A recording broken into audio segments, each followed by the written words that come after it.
Mas hoje o que? Vamos utilizar a lapela do nosso oponente, beleza? Como sempre lembrar, galera, com essa mãozinha tomar cuidado para não entrar a mão, beleza?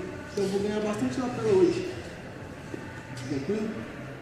Galera, abri o kimono, ganhei bastante lapela, tranquilo? O que eu vou fazer aqui agora? Vou esperar, ó, aquele bacinho que dá uma olhadinha pra cima e faço isso aqui, ó. Passa a mão e segura. Viu como é que eu passei? Debaixo do pescoço dele. O que eu vou fazer agora? Eu vou girar pra lá, ó. Eu vou forçar o meu ombro em cima da cabeça dele, fazendo ele ceder pra lá, ó. Eu venho girando, ó. Olha como é que tá. Tranquilo? Não pega não, irmãzinho. Tá pegando ainda não. Calma. Pegar um pouquinho mais afogado. Galera, ele vai ficar dessa forma aqui, ó. Tá vendo? Dá a volta. Não, pode ficar aí.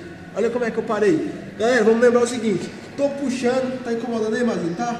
Tá incomodando. Olha como é que eu tô pesando nele, ó. Pressão. Galera, o que eu vou fazer aqui agora? Minha mão vem por baixo, seguro na mesma lapela e ó. Finaliza. Você vai dar todo esse negócio aqui de equipe, né? Vamos ver de novo, galera? Então a gente tá lá, ó. Hoje a gente abriu o kimono dele. Tranquilo? Mando lá, ó. Malandro, mando por baixo, seguro. Tranquilo? O que eu vou fazer? Vou girar pro outro lado, ó. Botando pressão. Galera, vai incomodar, ele vai ceder desse jeito aqui, ele vai ceder, ó.